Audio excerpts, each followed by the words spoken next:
नमस्कार दोस्तों। तो एक बड़ी अपडेट आ रही है। तमाम लोगों से मैं बोलूंगा आप जुड़िए। और बड़ी अपडेट अभी देश की जो राजधानी है वहां से आ रही है। तो जितने लोग जुड़ते रहेंगे एक शेयर जरूर आप लोग करिएगा। एक बड़ी अपडेट के साथ उत्तराखंड हलचल में इस समय है। रात के 9:36 हो चुके हैं और इस एक बड़ी खबर देश की राजधानी से अभी निकल कर आ रही है। आपको बता दें कि कई दिनों से, जैसा आपको मालूम होगा, शराब कांड को लेकर जो दिल्ली के मुख्यमंत्री अरविंद केजरीवाल हैं उनको ईडी के समन जारी किए जा रहे थे। पर आज अचानक जब ईडी 10वें समन के साथ दिल्ली सीएम हाउस पहुंचती है, सीएम हाउस जो मुख्यमंत्री आवास जब पहुंचती है, तो उसके बाद एक बड़ी खबर आती है कि ईडी ने जो दिल्ली के मुख्यमंत्री हैं उन्हें गिरफ्तार कर लिया है। और ये आज की सबसे बड़ी अपडेट है कि अभी ईडी की गिरफ्तारी होना, उसके बाद जो आम आदमी पार्टी के जितने जो कार्यकर्ता हैं, जो नेता हैं, उन्होंने ये कहा है कि सीएम पद से इस्तीफा नहीं देंगे अरविंद केजरीवाल और सीएम पद पर बने रहेंगे। तो ये चर्चा है जिसमें बड़ी अपडेट आपको देने के लिए हम लोग आए हैं कि जो अभी अभी की बड़ी अपडेट है कि शराब कांड को लेकर, जिसको लेकर 9 समन अभी जारी अरविंद केजरीवाल को कर दिए गए थे, और उसके बाद 10वें समन को लेकर आज हाई कोर्ट से भी उन्हें बड़ा झटका लगा था, जिसमें उन्होंने हाई कोर्ट की तरफ रुख लिया था। हाई कोर्ट ने जो उनकी याचिका थी उसे खारिज करते हुए उनकी जो उन्होंने याचिका दायर की थी उसे खारिज कर दिया था। उसके बाद जो पूरी लीगल टीम है अरविंद केजरीवाल की, उनका कहना यह है कि वो हाई कोर्ट का जो जजमेंट है उसे चैलेंज करने के लिए सुप्रीम कोर्ट जाएंगे। तो अभी बड़ी अपडेट सीधे जो दिल्ली की, जो देश की राजधानी है, वहां से आ रही है, जहां दिल्ली के जो मुख्यमंत्री हैं, क्योंकि लगातार जिस तरीके से एक के बाद एक गिरफ्तारी हुई है, एक बयान जो दर्ज किए गए थे, उस बयान के बाद लगातार जिस तरीके से ये कयास लगाए जा रहे थे कि एक बड़े चेहरे की गिरफ्तारी कभी भी हो सकती है, तो ये गिरफ्तारी हो चुकी है। और जो दिल्ली के जो सीएम है उन्हें इस समय गिरफ्तार कर लिया गया है। और जो ये आपको बता दें कि अभी कुछ समय पहले जो ये शराब कांड था उसको लेकर, जो लिकर पॉलिसी केस था, जो शराब कांड में जो पॉलिसीज को लेकर जो केस हुआ था, उसके बाद और पहली बार ऐसा हुआ है कि कोई सिटिंग जो मुख्यमंत्री है वो गिरफ्तार यहां पर हुआ है। तो ये भी अपने आप में बड़ी बात है कि राजनीति में ये पहली बार हुआ है। और लोकसभा इलेक्शन जहां सर पर है, वहीं ईडी का इस तरीके का बड़ा ये कदम, उसके बाद जो अभी तक के पूरे इतिहास की अगर हम खंगाला जाए तो ये पहली बार हुआ है कि कोई मुख्यमंत्री होते हुए गिरफ्तार हुआ है। और पर उनके पार्टी के लोगों ने यह कहा है कि वो अपना पद नहीं छोड़ेंगे और वो अपने पद पर बने रहेंगे। और अगर मैं बताऊं, उनके आरोप जो जिस तरीके से लगाए हैं, उन्होंने कहा है कि ये जो पूरी षड्यंत्र है वो भाजपा सरकार ने किया है। ये तमाम तरीके के आरोप उनके पार्टी ने लगाए हैं। तो ये भी बड़ा सवाल अभी इस समय है कि पूरे इतिहास के पन्नों पर जब ये वाक्य जो लिखा जाएगा, पहला ऐसा मुख्यमंत्री जो अपनी पोस्ट हेल्ड करता हुआ, अपनी पोस्ट पर रहते हुए गिरफ्तार हुआ है, तो ये स्वतंत्र भारत का पहला ऐसा उदाहरण होगा जहां पर एक सिटिंग एमएलए, सिटिंग मुख्यमंत्री अभी अरेस्ट हुआ है। और उसके बाद बहुत सारी चीजें ऐसी हैं, इसे षड्यंत्र का नाम दे दिया गया। उनके कार्यकर्ताओं ने कहा कि वो अपने पद से इस्तीफा नहीं देंगे। उसके बाद कई चीजें हैं तो जो अभी निकल कर आ रही है, हम पल पल की अपडेट इसमें आपको देंगे। पर अभी जो सीधे दिल्ली से जो बड़ी खबर है कि अरविंद केजरीवाल जो है वो अरेस्ट हो गए हैं। और ईडी 10वें समन के साथ आज अरविंद केजरीवाल के घर पर पहुंची थी, सीएम हाउस पर पहुंची थी। उसके बाद से कई घंटे उनके घर पर जो चीजें चलती रही, उसके बाद अब खबर आई है वहां से कि अरेस्ट कर लिया गया है। और अब जो जैसे हाई कोर्ट से राहत नहीं मिली, लीगल जो टीम अरविंद केजरीवाल की, उन्होंने कहा है कि वो आगे सुप्रीम कोर्ट जाएंगे। पर मैं आपको बता दूं, अभी अलग अलग तरीके की चीजें आ रही हैं जो मुख्यमंत्री केजरीवाल से जुड़ी हुई हैं। यूके SSS क्रैकर बोल रहे हैं कोई बात नहीं, इलेक्टोरल बॉन्ड खरीद कर सब ठीक हो जाता है। ये बड़ा सवाल इन्होंने किया है, क्योंकि अभी एक मैं चीजें जब पढ़ रहा था, कुछ डेटा कलेक्ट करने की कोशिश कर रहा था, तो उसमें ये आई कि मुख्यमंत्री जो अरविंद केजरीवाल है उनकी संपत्ति कितनी है। तो उसमें आया है कि उनकी जो पत्नी है उनके पास 32 लाख रुपए के आसपास है और 320 ग्राम सोना और 40,000 रुपए की 1 किलो चांदी थी। और वहीं उनकी पत्नी के नाम म्यूचुअल फंड्स है 15 लाख के आसपास। और उसके साथ साथ अगर मैं बात करें जो दिल्ली के मुख्यमंत्री हैं, जो अभी जो शराब कांड हुआ है, देश किस ओर जा रहा है ये सोचने वाला विषय है। सुनील सिंह टकोला जी कह रहे हैं बहुत बढ़िया, बहुत ईमानदार बन रहा था।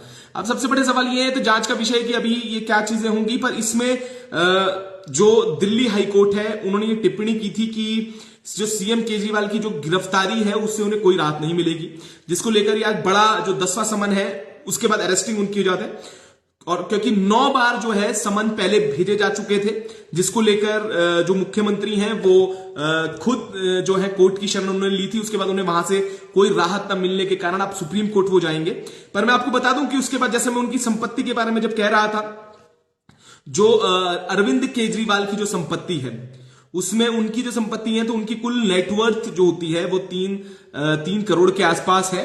और कैश अगर की बात करें तो 12,000 के आसपास है। और अगर उनकी धर्मपत्नी के आसपास माने तो 9,000 की जो कैश उनके उसमें मिला। इनके परिवार में 6 बैंक अकाउंट हैं और जिसमें कुल 33 लाख के आसपास रुपए जमा है और कोई कर्ज इनके ऊपर नहीं है। केरी ने कहा कि ईडी को उनके घर से 1 रुपया नहीं, अब तो कुछ भी हो सकता है, सरकार उनकी अदालत उनकी, बिल्कुल ये भी बात है। 40,000 की चांदी के आसपास 32 लाख का सोना जो अब मैंने आपको बताया है। अगर एक बात कंपैरेटिव हम करें, जैसे हमने कहा था कि इस तरीके से जो जब चुनाव में एफिडेविट और हलफनामा भरा जाता है तो उसमें मुताबिक जब 2020 में जो चुनावी हुए थे हलफनामा किया था, तो उस समय अरविंद केजरीवाल की जो पत्नी के आसपास 32 लाख रुपए थे और 320 ग्राम सोना था, चांदी थी, जिसकी पत्नी के नाम म्यूचुअल फंड थे 15 लाख रुपए के। केजरीवाल के पर कोई वाहन नहीं था, लेकिन इनकी पत्नी के नाम पर 6,20,000 रुपए के मारुति बैलूने थी। तो ये देखिए, ये तो अभी उसका ब्यौरा मैं आपको बता रहा हूं। 1 करोड़ के आसपास का उनके पास घर है आलिशान हरियाणा के गुरुग्राम में। तो अभी तो देखिए ये चीजें ये हैं और बहुत सारी ऐसी चीजें हैं जो अभी आगे होगी कि क्या चीजें निकल कर आएंगी। पर अभी के मुताबिक जो है जो चीजें निकल कर आई हैं, ईडी इसमें आगे क्या लाती है, आगे क्या चीजें होंगी, क्या फैक्ट्स निकल कर आएंगे, ये भी देखने वाली बात होगी। पर अरविंद केजरीवाल का गिरफ्तार होना लोकसभा चुनाव से पहले ये राजनीति को किस तरफ मोड़ ले जाएगा, ये भी देखने वाली बात होगी। ईडी बीजेपी, हाँ सुनील सिंह टकोला जी, ये बड़ी बात है कि कई बड़े नेताओं के ऊपर आय से अधिक के मामले दर्ज हुए, जिन पे कई करोड़ों रुपए की संपत्ति, बेनामी संपत्ति का भी पैसा होने का आरोप लगा। उसके बाद सीबीआई की जांच करते हुए बेरोजगार। और ये फैक्ट तो है कि ईडी भाजपा के नेता तक तो नहीं पहुंच पाए, पर यह है कि, और ये भी मैं इसलिए कहूंगा कि अभी ये 100 करोड़ के आसपास का मामला बताया था जो शराब कांड था, पर उसमें यह भी मैं कहूंगा कि एजेंसीज जब काम करेंगी उसके बाद पता चलेगा कि क्या चीजें निकल कर आई हैं और इसमें क्या होगा। पर अभी की जो मौजूदा हालात हैं, जो गिरफ्तारी हुई और जिस तरीके से लगातार विपक्ष के नेताओं पर ईडी, इनकम टैक्स और इस तरीके की चीजें आना, और भाजपा के कितने नेताओं पर अभी ईडी और इनकम टैक्स ने नोटिस दिए हैं, ये एक जांच का विषय है। क्योंकि वॉशिंग मशीन, जैसे जो प्रदेश अध्यक्ष उन्होंने कहा है कि वॉशिंग मशीन है, यहां पर सब पाप धुल सकते हैं, तो क्या ये पाप जो है वो सब ईडी और इसके भी धुल जाएंगे, ये बड़ा विषय है। क्या एजेंसीज का जो खेल है वो क्या सरकार के मुताबिक हो रहा है, ये बड़ा प्रश्न चिन्ह है। और इसमें आप लोगों की क्या राय है, आप लोग भी इसमें राय दीजिएगा कि जो एजेंसीज हैं क्या वो सरकार के तौर तरीकों से चल रही है, इसमें आप लोगों की सुझाव। कई लोगों का कहना है कि ये जो एजेंसीज हैं क्या भाजपा के नेताओं पर पहुंची हैं, ये भी बड़ा सवाल इसमें खड़ा हो जाता है। पर अभी बड़ी गिरफ्तारी हुई है और पहली बार इतिहास में इस तरीके की कुछ चीज हुई है जिसमें एक सिटिंग एमएलए का गिरफ्तार होना किस और रुख कर रहा है, और वहीं कई नेता हैं जिसका अभी कई बड़ी जांच होनी है, जिनके पास अपनी बेनामी संपत्ति, बहुत बड़ी संपत्ति उनके पास है। तो उसके बाद भी शायद कार्रवाई के नाम पर क्या होगा वो भी देखने वाली बात है। पर अभी बड़ा सवाल यही है, जिस तरीके से गिरफ्तारी का दौर जारी है तो क्या कई बड़े नाम भी होंगे, क्या और घोटालों में, चाहे वो भर्ती घोटाला उत्तराखंड का हो, क्या उसमें क्या नेताओं के नाम आएंगे, क्या उसमें जो लिंक नेताओं से था क्या वो निकल कर बाहर आएंगे। तो ये जो उत्तराखंड में भर्तियों का जिन है वो निकल पाएगा। मोहित जी, अभी तो इस तरीके की कोई अपडेट मेरे पास नहीं है कि नैनीताल लोकसभा से कोई टिकट अभी कंफर्म हुआ है, और हो सकता है कि थोड़े ही देर बाद या हो सकता है कल, क्योंकि जिस तरीके से फुर्ती कांग्रेस ने दिखाया है, मुझे लगता है कि कांग्रेस जैसी जो पार्टी और जैसी स्थिति उनकी है, जितनी तेजी से वो कार्य कर रहे हैं, और मुझे लगता है कि वो तेजी इतनी ज्यादा उन्हें भारी पड़ने वाली है कि इस बार जमानत जब्त पे भी आ सकते हैं। तो ये बड़ा सवाल अब है, क्योंकि जिस तरीके से लगातार इलेक्शन की जो नॉमिनेशन डेट वो 27 तारीख अंतिम है, उसके बावजूद भी आज तक हरिद्वार और नैनीताल के जो कैंडिडेट हैं वो घोषित नहीं कर पाए। तो ये भी देखने वाली बात होगी कि अभी इसमें क्या चीजें होंगी। पर अभी बड़ी खबर, जैसे मैंने आपको बताया, जो लोग जुड़े हैं शेयर भी करिएगा। जो दिल्ली के मुख्यमंत्री अरविंद केजरीवाल, उन्हें गिरफ्तार कर लिया गया है। जो शराब कांड था उसको लेकर 9 समन पहले ही ईडी भेज चुकी थी। 10वें समन को लेकर आज जो ईडी है, बिल्कुल शिवानंद लखेड़ा जी, यही मैं सवाल आप से कर रहा हूं कि कितने विभाग ऐसे हैं, कितने नेता ऐसे हैं, कितने अधिकारी ऐसे जहां पर ईडी और सारी चीजें हुई हैं, और भाजपा जो अभी सरकार में है उनके चीजें हुई, खाने सारे कम अंदर खाने सब काम कर रहे हैं।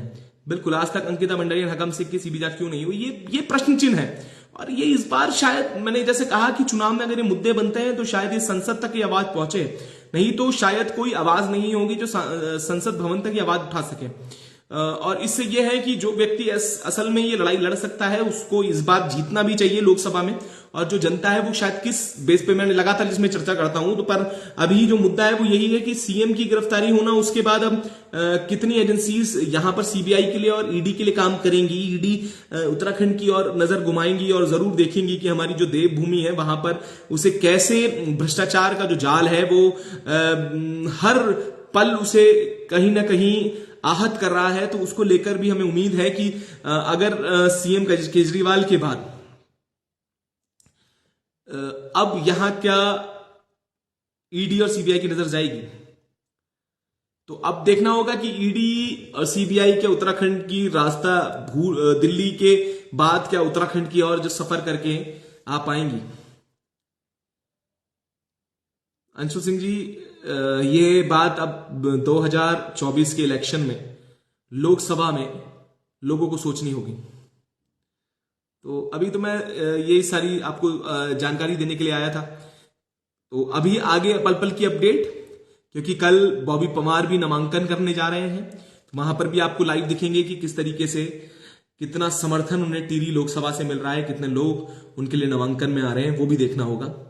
और उसके बाद कल भी आपको अपडेट करेंगे। पर आज इस वीडियो को ज्यादा से ज्यादा शेयर कीजिएगा और फिर पल पल की अपडेट आपको देंगे। तब तक के लिए आप ऐसे ही इस चैनल को प्यार देते रहिए, शेयर करते रहिए।